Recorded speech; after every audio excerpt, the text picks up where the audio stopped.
Hi, everybody. David Nour with my business partner, Jenn Cordz. Hello, Jenn. Hi, Nour. How are you? I'm great, thanks. For our audience, it's good to be back with you for another episode of our weekly live stream.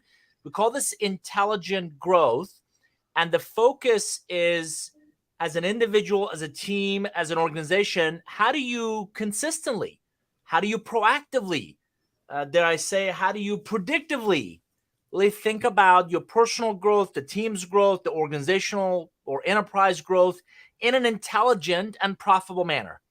So Jenn and I have been a student of this idea of a customer lifecycle journey. Really, for the last 18 months, we've dove deep into critical success factors in each phase of it.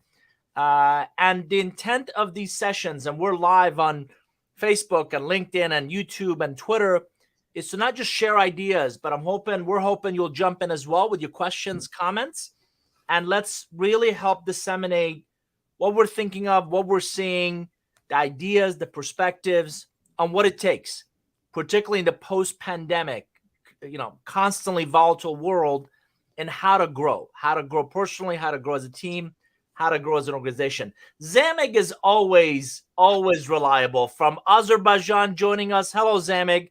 Good to see you. Good to have you. So, Jenn, we're going to talk about a topic that's near and dear to both of our hearts as we're also going through this exercise, which is all about branding. Yes. So last week, your newest book, Relationship Economics 3, came out. It's beautiful, mint green color. Mint green is in. Mint green is in. And in leading up to that release, and then last week, and then carrying through to this week, we've been diving into specific topics within the book. And this week, we're going to take people through their relationship brand and their familiarity with that brand, both from a professional perspective as well as a personal perspective. So for the audience that may not have joined us in the past couple weeks, can you give a quick overview on what Relationship Economics in the third edition is about and what people can learn from reading the book? Sure. So let's see. This has been my life's work for the last 20 years. And you've heard me talk about becoming a student of business relationships, right? If you just forget the title, forget the concept for a second, why do we got to stop calling it a soft skill, because we've proven, particularly after the last 3 years of this global pandemic, the way you engage, the way you influence, the way you relate, the way you nurture connections with others will be critical to your personal and professional success. So at the basic level, relationship economics is about how to turn everyday contacts into valuable business relationships. Now, I published the first edition of this book in 2008. Subsequent edition by Wiley, the second edition in 2012 have had about 40% new content. This one I completely rewrote. I kept some of the nuggets that were battle tested, proven. We knew they worked. We had implemented them in global client companies. I took out other parts that weren't as useful. Or it's amazing. I have a mentor who says it's amazing how stupid I was 2 days ago, right? Just the things you learn, the hypotheses you create that are just not valid, or you test them and they don't really produce the results you're after, or the research and the data shows you something very differently. So this completely new third edition is really for the post-pandemic world. It's really about this constant state of, dare I say, burnout. Many of us find ourselves in that constant anxiety. I'm being asked to do more with less. I'm being asked to do more in an uncertain economic and geopolitical environment. So how do we do that? How do we identify and nurture great relationships that become impactful in our work, in our lives? And that's really what this book is about. So the readers are going to take away what I call the elevator ride. I think that theoretical constructs are important to understand where they come from. But at some point, you got to really think about application, examples, stories that are in here, and then implementation. What do I do with it? If I'm a frontline contributor or I'm an HR professional or a project management professional or a sales or marketing professional, all the way up to a manager and leader, how do I leverage these ideas to improve the way I connect, the way I engage, the way I influence others, often without authority? That all seems very applicable to today's world for sure. And one of the things that comes within the book are really great illustrations by our creative director, Lynn Wilson. And he's created, it's the cover, there's illustrations all the way through the book that help convey some of these ideas. And one of the things that you and Lynn worked on creating were tactical templates, if you will, for these different ideas so people can implement them in their day-to-day. So talk about the different sections of the book specifically related to relationships and how somebody can leverage them to get started with understanding their strategic relationships. No question. And thanks for pointing that out. I write books, whether it's this one or Curve Benders right before this, or, Co-Create before that one. I write books the way I like to read them. And full disclosure for our audience, I have a bias for action. So I love reading about something, but at the end of the day, I'm going through the three fundamental questions. What am I reading? Why is it important? Why is it valuable? Right? So what? How is it relevant? How can I use this? What can I go do with this? And then now what? What will I choose to go apply, go implement, go test, go try, go share with others? So, and that's also the elevator ride that I mentioned earlier. So throughout the book, not only, if you think about, I open it up with this idea of welcome to hybrid relationships. Well, we hear about hybrid work, but have you ever thought about hybrid relationships, which is your physical ones, you and I meeting in person, shaking hands, looking each other in the eye, having a meal or coffee, or right, the in-person, the virtual or digital relationships, people we've never met, but we meet through these Hollywood squares and kind of interact with, work with colleagues, customers, vendors, and then increasingly global relationships that, you have no idea how somebody on the other parts of the world are going to impact and have an influence on or be very relevant to what you're doing. And I've learned that from my involvement with Thinkers 50 or the Marshall Goldsmith MG 100 community, or really understanding how are other parts of the world. Our way is not the only way, and increasingly that global perspective, global lens helps you better understand and really elevate your empathy versus your ego of how do other people get things done. So hybrid relationships. Then I talk about why networking is one letter away from not working and why most transactional networking doesn't work. I talk about growth and business relationships, big part, and obviously that's important to us. I talked about, and we've done previous episodes on 6 phases of strategic relationships, and this idea of last week we did the strategic relationship planning, and really, documenting why it can become a learned skill and ideally part of the culture or fabric of the organization. And what's really cool about this brand conversation and how familiar people are with your personal brand or your leadership brand is that it contributes to, as I said, your personal growth, the team's growth, the organizational kind of maturity, and it impacts your reputation and it impacts the long-term viability of your relationships. Makes sense. So diving into brand specifically, everybody has brands that they know and love. From motorcycling, I mean, you're a huge Ducati and BMW fan. Why did you choose those brands? Like, just to sort of start surface level, like, why did you choose those, and how did you land on them as being your favorites? I could also point to you and your fly fishing with Fish Pond and the expensive hobby that I've gotten into in that arena as well. I don't know anything about that. Right. So for most of us, we hear of a brand, right? And if we and you've seen me talk about the experience journey, if you will, in some ways, that we're always evaluating as human beings. And this is really important for the audience to understand. I want you to think of an infinity loop, and at the center is evaluation. We're always evaluating different aspects of my life, right? My car, I've had for too many years. I am, we're running out of room, as we have, a child or second child in the house we live in. My clothes, and again, you start to see there's awareness for different things, right? So we're always evaluating. Then we start to really focus in, really hone in on combination of, and it's a really discovery process. What is it that I'm looking for? What is it that I think I need? What is it that I'm looking for in that next car or that next house or that next relationship? Then we evaluate our options. I could go buy a brand new car. I could buy a used car. I could get an SUV. I can get a sports car. So there's always options. And we also have the same options in our relationships. I could work with this person in finance or really spend time with that person in marketing. I can work with this contact in our procurement, or I can work with an outside vendor to get what I need done.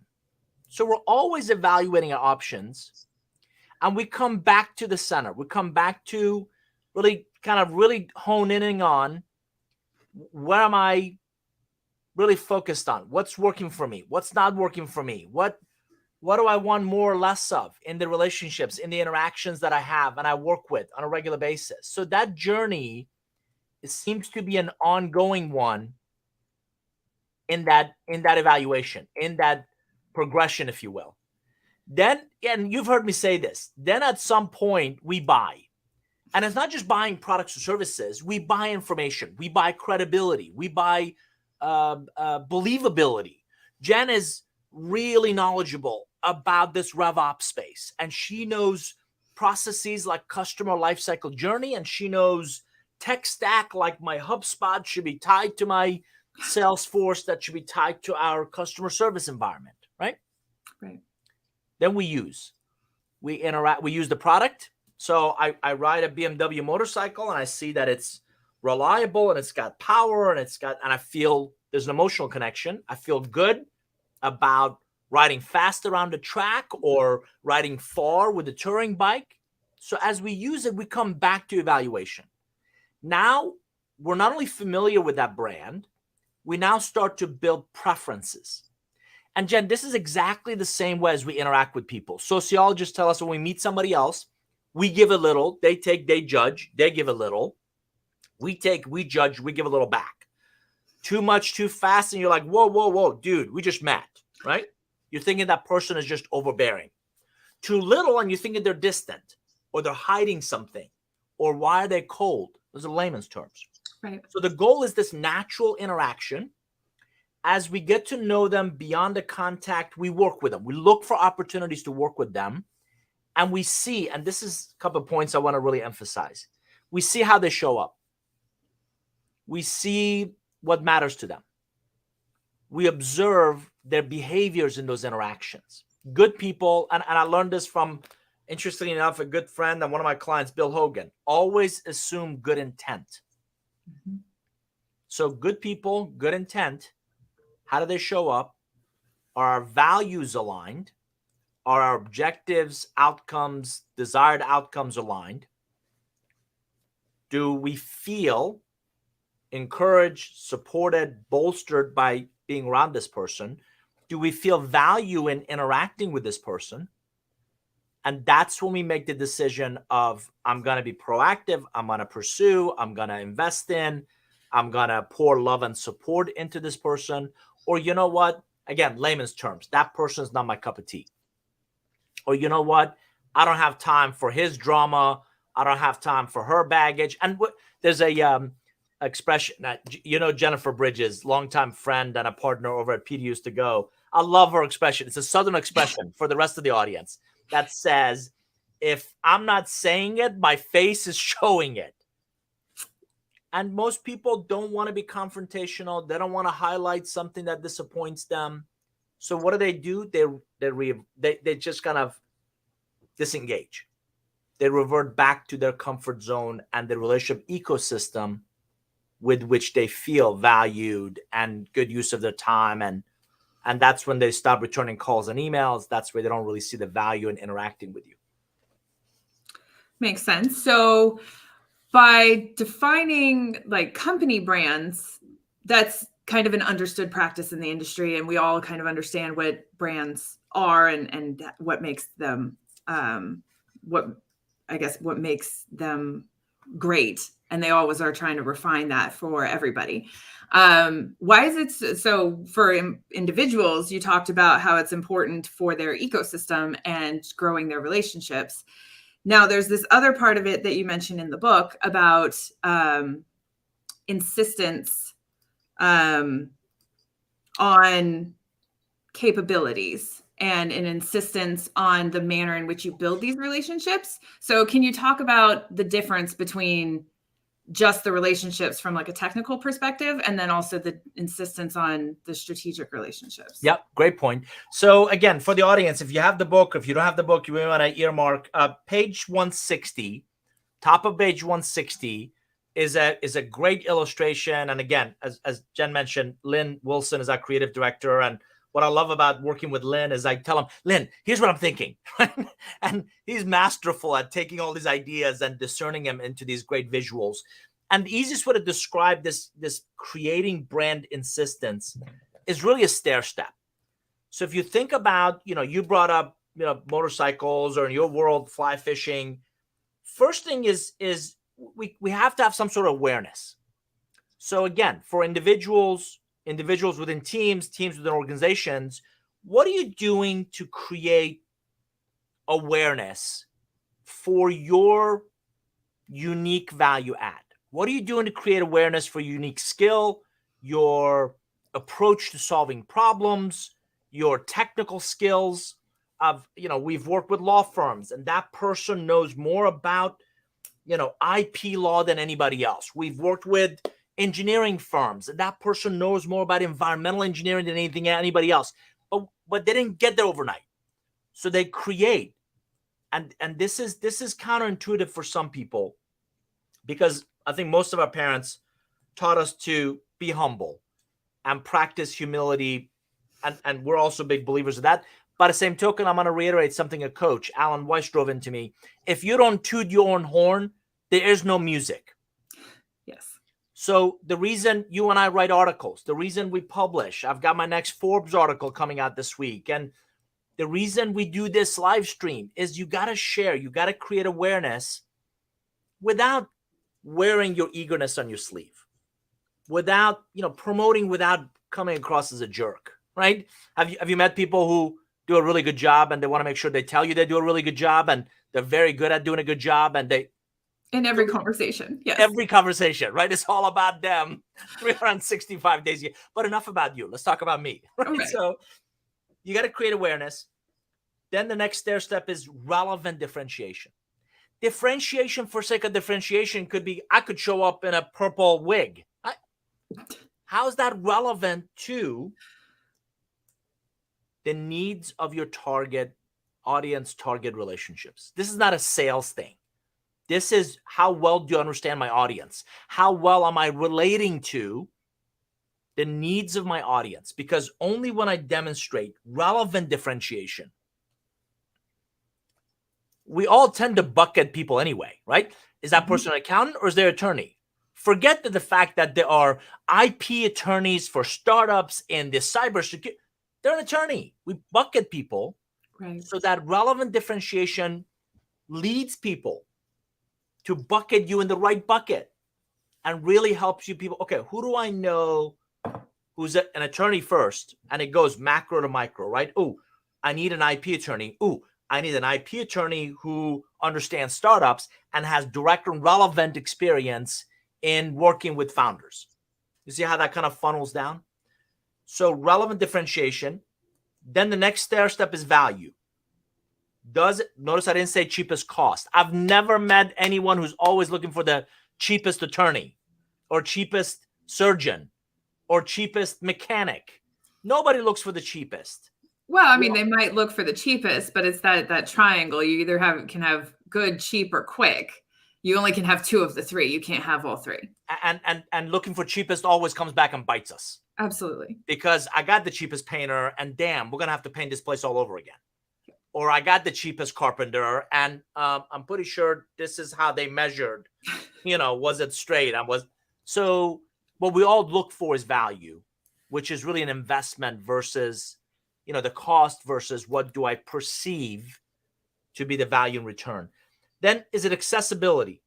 Is it convenient? Is it, could I get to an expert, or could I get to someone?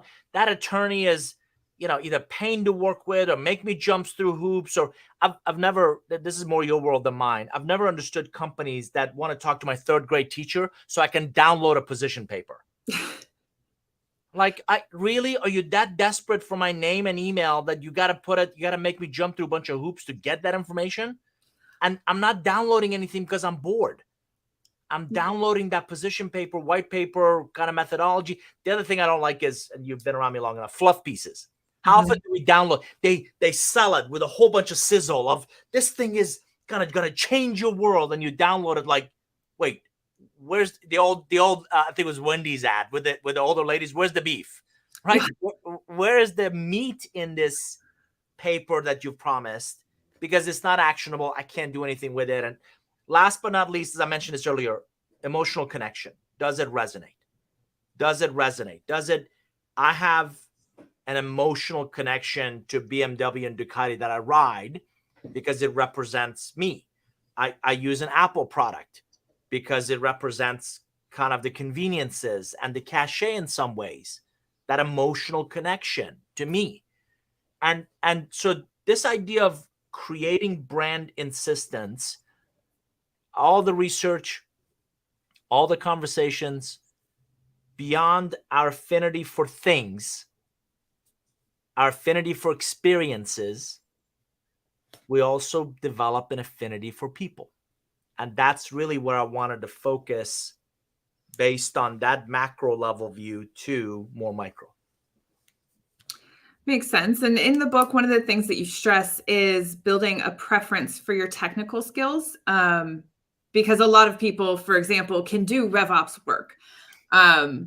But how easy are you to work with? Or what is your value add? Like, what is your depth of experience and or knowledge that gives you that edge over somebody else who may do similar work, like an accountant? Can they make sense out of your chicken scratch back of the napkin receipts without a whole bunch of hassle, or do they make you jump through a bunch of hoops? So it's really that soft skill, if you will, that's not exactly a soft skill, that makes people want to work with you. Is that accurate? You're exactly right. And I want the audience to think about it a second. Some brands we just reject, right? I don't like Hunt's ketchup. Sorry, as an example. My preference is Heinz. There's a certain airline that we just... Certain airlines that will go unnamed, I will not fly, right? Yep. Certain rental car companies I will not use in our travels, right? So certain brands, we all do this. We reject. Certain brands we just don't recognize. I've never heard of, right? XYZ. Other brands, and I'm going, again, up a curve. This is a spectrum, right? Other brands we recognize and have heard good things about. Ooh, I've never owned, right, that brand or driven that kind of car, but I've heard good things about them from friends, from word of mouth, from articles we've read, from reviews, from whatever, right? Next level is we start to build a preference. As we have some experience with, we build a preference. I prefer this brand versus other options. The very pinnacle of this curve, of this trajectory, of this spectrum, is an insistence. I insist on because, right, these things. And my coaching, and you've heard me talk to leaders about this, and certainly at leadership programs, particularly if you're in a technical field, whatever that technical field is. And you brought up RevOps, right? You and I have met some really sharp RevOps people who, you're right, no Salesforce, no Gong, no Sixth Sense, no all these tools. And yet they're really difficult to work with. Or you ask them a question and you can't get a straight answer back. Or they get just buried in the weeds, or they can't really articulate the so what of why these things matter and how do we get the most out of them. And so my coaching to every individual, and particularly the listeners or the audience here, you want to build a preference for your technical skills. And that conversation sounds like we really want preference. We really want John because he's a phenomenal project manager. If you think about project management, it's a technical skill, right? Predominant. Or we want Steve because unbelievable engineer. Well, and sometimes that preference trumps the technical skill because they are so great to work with. Maybe they have a deficiency in, I don't know, in the project management, like they can't keep deadlines or they're kind of disorganized, but not in a sense that is detrimental to the project, but in a sense that other people could do it better, but they don't want other people because this guy's so great to work with. I love it. And I love it. You're kind of, you're head of the bus and I'm getting there and I love it. And here's why. But here's why. So if I build a preference for my technical skills, they're comfortable with what I can bring that's relevant to what that manager, leader, team is looking for. You want to build an insistence for exactly what you said. The way that person builds relationships, the way that person treats others, the way that person influences others, those human skills, those cultural skills, those highly adaptive skills in any environment. Throw the technical skills in an uncomfortable environment and they'll calm everybody down. It's okay. It's cool. We're going to breathe. We're going to get through this. We'll work through it. And I got to tell you, this idea came to me years ago. I didn't get it then, full disclosure, but I get it now. I've played soccer for a lot of years and I was a defender. And back there, the goalie is a defender's kind of best friend because they're behind you. They see kind of what's happening. And goalies who are panicked kind of create panic defenses, right? Everything is an emergency. Oh my God, here comes the guy in the wing. And they're gonna win. They're gonna win this whole thing because goalies and other players back there who are calm, cool, collected, they communicate, they watch, they listen, they certainly support. They on the field, dude, great job on that last run. They bolster, they encourage, they not just collaborate, but they demonstrate a vested interest in your success. They don't, when you get scored on, they don't panic. Those people make the game that much more fun, make it more. And that exact same thing happens in our offices. Cool, calm, collected, right? The way they engage, the way they nurture, the way they bring teams together, the way they present, even most difficult. Jenn, I've been in meetings where the person presenting some really bad news, right? We lost this much money. We screwed up on this project. This process broke. We embarrassed ourselves in front of a client. You name it, I've seen it, right? The manner with which they carry themselves determines their altitude, determines their, mobility, determines, you remember so-and-so we met at that meeting or that event, they would be fantastic for this situation because not just their technical skills. We need the technical. I don't want to take anything away from that, right? You have to know RevOps. You have to know project management. You have to know engineering, right? It's really, a preference for you, but I can find other people to do that.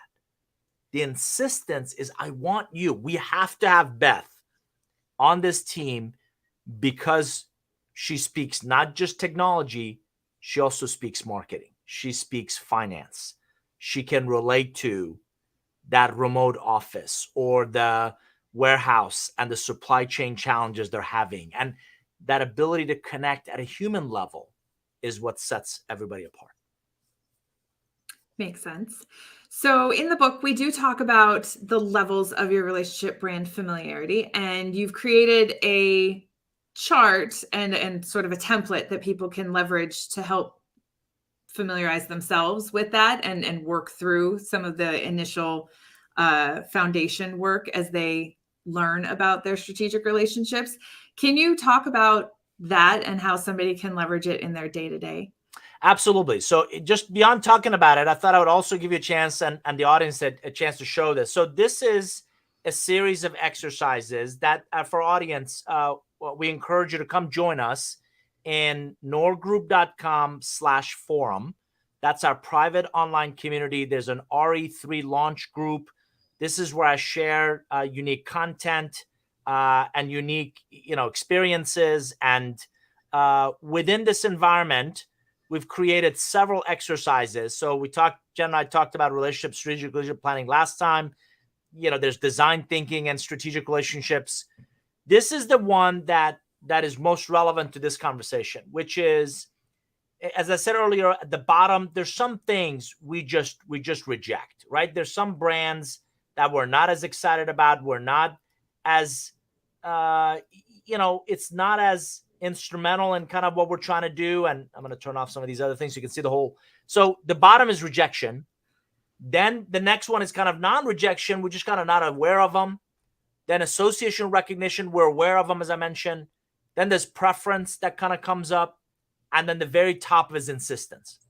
And in this particular exercise, and we do this with individuals and with teams, I asked you a series of questions, which is number one, what are the behavior characteristics you associate with each of these attributes? So what have you observed? Relationships are a big part of it is our observations of how others show up.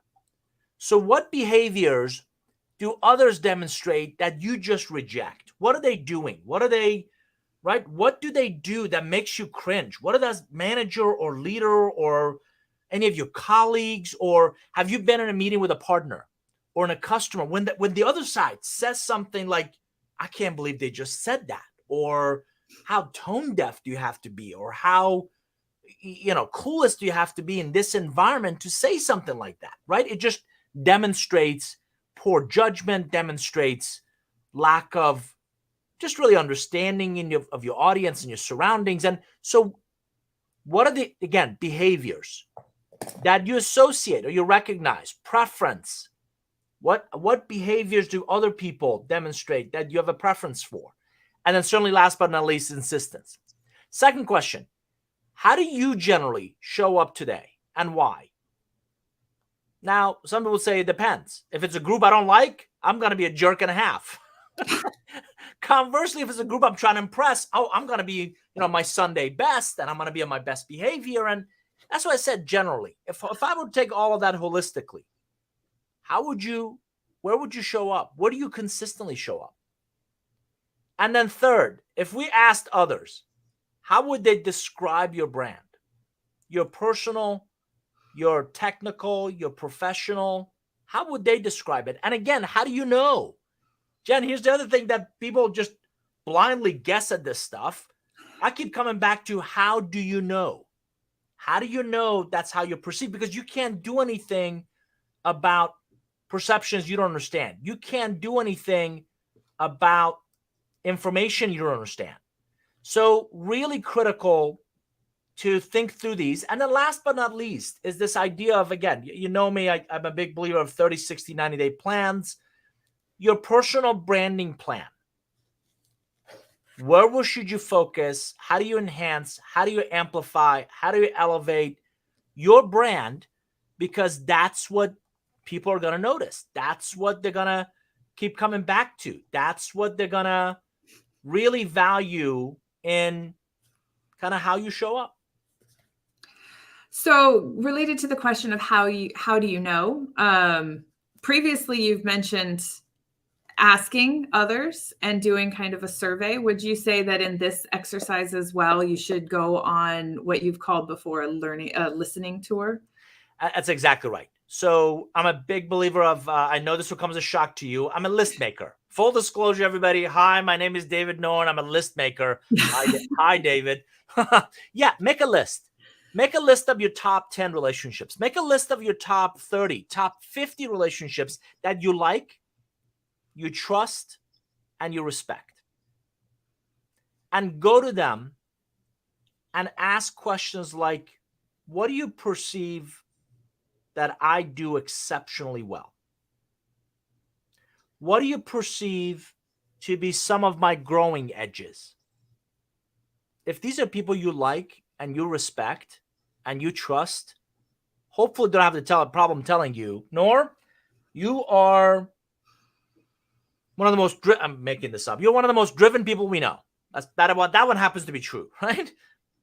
By the same token, you have a tendency to ruffle some feathers in how you move through that topic, through the space, through that environment. Okay. I can't do anything about it if I don't know it's happening. This is, I believe, one of the biggest growth opportunities for all of us, which is not a switch, it's a dial. Dial up our self-awareness. Dial up how we show up every single day. How do you show up to every interaction? And Jenn, you've heard me talk about this. I deeply believe that every interaction, every interpersonal interaction, online, in person in particular, is a learning and growth opportunity. How do you show up? How do they perceive you showed up? Did you do your homework? Were you at your best before, during, after? Did you ask intelligent questions? Were you open to new ideas and perspectives? Did you leave them feeling that they were better off because you were in a relationship together? And you and I talked to a lot of clients about ICP, ideal customer profile. Mm-hmm. I'm a big believer of ideal relationship profiles. Is this individual? Is this team? Is this a company that I want to associate with? I want to build a. Now, I don't need a relationship with a guy who bags my groceries, right? There's certain things in our lives, certain individuals that are highly transactional, and that's okay. But if I'm working with someone day in and day out, if I want to call them a customer and take care of them like a customer, if I believe that they're a strategic partner to my business, I'm going to prioritize them. I'm going to pour love and support into them. I'm going to demand that likewise they show up and they show up consistently. I'm going to give every engagement and every opportunity my best. You and I have talked to our team about things do not go out of here without our names attached to them, because that's the sign of pride, Right. of kind of what we do and how we do it and how we show up. Absolutely. And you've also said many times, how you do everything is how you do anything is how you do everything. And so being consistent in the way that you show up is really important to just further reinforcing the brand that you are willing to create. So you talked about teams and developing brands within companies. One of the things that we talk about is driving intelligent and profitable growth, which a lot of times is interconnectivity of teams within a business. So how can this exercise be applicable to teams to develop either better relationships with others within their organization, or helping them drive that growth in a way that is profitable for everybody? I'm gonna reference something that a recent friend, but a very valuable friend, Jonathan Bell at Want Branding, talked to us about on our last Relationship Economics Summit. I love his definition of a brand. It's the branding is about two things: getting customers to buy, and something that employees believe. I love this. I can't take credit for it. Jonathan Bell, Want Branding. If I bring that now to relationships, if I bring that to what people can do and hopefully take away, not just from the book, but this session and every one of our conversations, is that there's no relationship between logos. There's absolutely no relationship between buildings or org structures. It's always between individuals. And again, I'm a coach at heart. I'm an advisor. What I coach and advise people to think about is, if what I perceive of you online is not aligned with who shows up, right, when we're in person. So online, offline, if it's not in line, you're going to create a disconnect. Wait, that person seems really friendly, and on every Zoom meeting and I meet him in person and they're a complete jerk. Now we can all have bad days, but you see what I'm saying? It's a disconnect, right? Or that person seemed really knowledgeable and asked great questions in that meeting, and in this last Zoom, they were just full of themselves and they had all the answers. And again, if there's a disconnect, people are going to get really confused about which Jekyll and Hyde is going to show up. So get very consistent on values that are important to you. Get very consistent in what you believe in. People talk a lot about organization's purpose. I think purpose is bi-directional. Does the company understand why you're there? And are you crystal clear on what the company expects of you and what's their purpose? Because if it's not aligned, it's going to create friction, disconnect. And there's a lot you cannot control. You have to focus on the things you can control, which is, you said it. How do I show up? How do I do anything? And you're exactly right. I'm a flag-carrying advocate of this. When it comes to professionalism, when it comes to what you do professionally, how you do anything is how you do everything. And none of us are perfect. This isn't about being perfect. This is about continuous improvement. This is about version 1 is better than version none. This is about learning and growing through that process. But at some point, ideally, you take on less. Ideally, you do less. Ideally, you commit less. Ideally, you do fewer things, but commit to doing those fewer things exceptionally well. That's when you start to narrow who are my ideal relationship profiles, who are the types of people I want to work with, I want to associate with, I want to be teammates with, I want to work with, who are the individual leaders that I believe in, and I'll follow. I'll go through a wall for that person. Or you know what? That person's a jerk. There's no way I'm going to do anything for them. So those are the things that come into play as individuals, as teams, as organization, when it comes to branding and modeling the right relationship behaviors. Well, I think that's applicable to almost any industry and any profession, that what we call in marketing niching down on it is really focusing on the things that only you can do really well and contribute to and get really good at. And it's becoming a mile deep and an inch wide versus a mile wide and an inch deep.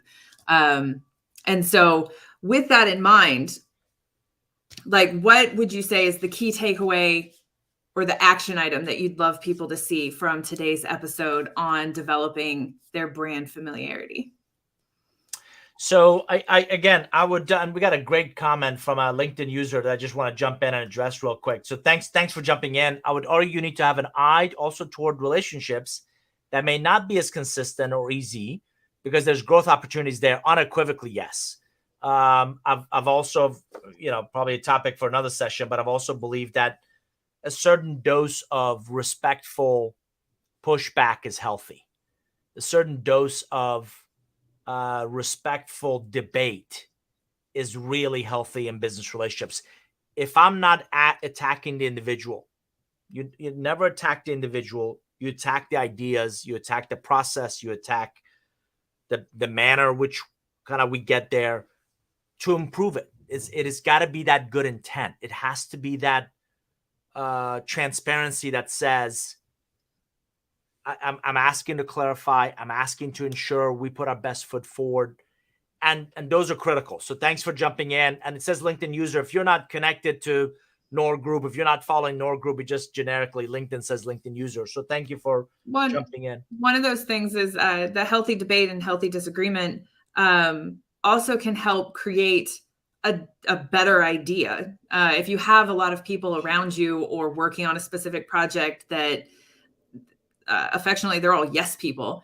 Yeah, that's awesome. Like, let's keep going, whatever. And nobody's looking at poking holes in it. It's not necessarily going to be as robust as it could be. And so having somebody, maybe it's an assigned somebody of, in this project, I need you to try and find the faults of what we're trying to achieve. And then that'll help you plug those gaps before you roll out whatever it is you're doing.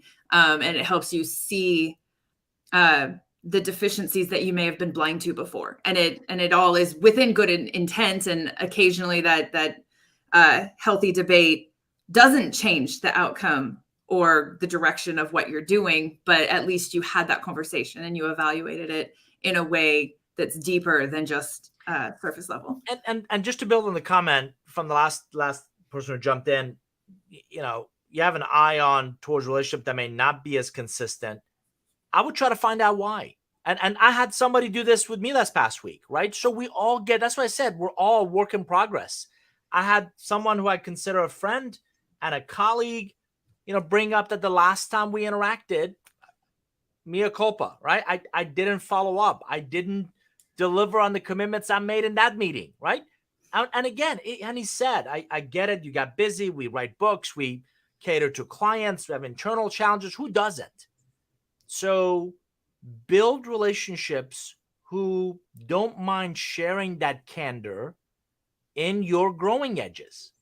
They are not dragging your mother into it. They're not dragging your family heritage into it. They're not personally attacking you if someone says, listen, Nour, you're very good at what you do, but you may rub some people the wrong way. Or the way you connected with Chris or the way you dismissed Chris in the last meeting probably wasn't the brand. I love this phrase. That's probably not the brand that you want.